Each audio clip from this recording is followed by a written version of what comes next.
Donald Trump casually dropped a nuclear bomb on plans to slash the corrupt federal agency, the EPA, or the Environmental Protection Agency. And some of the secretaries, we're going to be going to them. We're going to be talking about it today. We're going to ask them to do their own DOJ. In other words, they'll look in their group and I spoke with Lee Zeldin, and he thinks he's going to be cutting 65% or so of the people from environmental. And we're going to speed up the process, too, at the same time.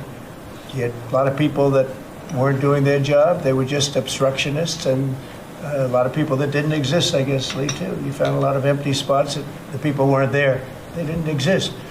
And some of the secretaries. So what he's saying is there was a bunch of ghosts working at the EPA, among other things. Now, just a few hours after Trump made this statement and the bomb went off and a bunch of people started panicking, Politico issued an update to the story, citing that a White House spokesperson issued a correction, stating that it was 65% of their spending, not necessarily the staff. Although if you're cutting 65% of your spending, there's going to be mass firings regardless. Maybe not 65% of all the agents, but expect a lot of firings. Let's take a look at what Politico had to say. White House says Trump meant EPA will cut 65% of spending, not staff. The president also said EPA has found a lot of people that didn't exist at the agency, but did not elaborate.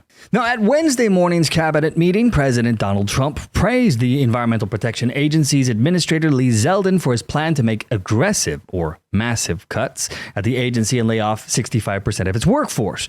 Hours later, the White House walked back the president's comments, saying the EPA intends to cut 65% of its spending, not 65% of the agency's staff, pulling back a statement that rattled employees at the agency charged with protecting the nation's air and water. Oh, so sad that it rattled them. Wow, that's terrible.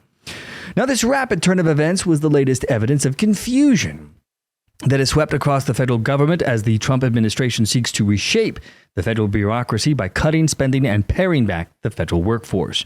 Now, my friends, the EPA Administrator Lee Zeldin has become known during the Trump's tenure so far as a man who is hellbent on eliminating wasteful spending. He recently identified $20 billion in alleged fraudulent expenditures by the agency, which in of itself is ridiculously outrageous. How in the world do you have $20 billion in fraudulent expenditures? People should be going to jail for this. Now, this fraudulent expenditure was in reference to the Greenhouse Gas Reduction Fund, which the EPA is now attempting to reclaim back from Citibank. Well, good for them. I'd like some of that back myself. Now, even at a 65% budget cut, so let's say that Trump his initial statement is incorrect about 65% reduction of employees. A 65% cut in budget would mean a massive reduction in staff regardless. So while it might not be a complete 65% reduction in staff, you'd better believe it'll end up being sizable. It'll be huge. And if we're being frank with each other, I don't really feel bad for the agency. The EPA, in particular, among all other federal agencies, has done nothing but harm the American people for decades, constantly taking more power and more freedom away from citizens of the United States, and all the while doing so without any oversight from elected officials. The EPA, in essence, has set up their own fiefdom, their own kingdom within the United States, and they've been ruling over their subjects, you and I, the American people, with impunity. The EPA, in their short existence, created back in 1970, has created over 20,000 rules under the rubric of 4,000 major regulations. But now, after all these decades of running wild and rampant on the American people, they are being targeted themselves for scrutiny by the Trump administration. And this, of course, means that people who love endless bureaucracy and regulations are angry about this and throwing a fit. Environmental groups reacted angrily and swiftly with, for example, the Sierra Club's executive director, Ben Jealous, calling the plan sinister and a sabotage of the EPA's critical work. Oh, no. And so, as the dust is now settling and this latest bomb dropped, the questions will remain about the true extent of the proposed cuts and their potential impact on the Environmental Protection Agency in the United States. Hopefully, this means that a lot of it is going to be ripped back, clawed back, and given back to the people. And the EPA is not alone here. Federal agencies all across the board are being ordered to submit plans for large-scale reductions in force by mid-March. And so the future of the EPA will likely mirror that of many other federal agencies all over the federal government. And this, too, is just all part of the greater push to accelerate the termination of tens of thousands, if not hundreds of thousands, of bloated government jobs.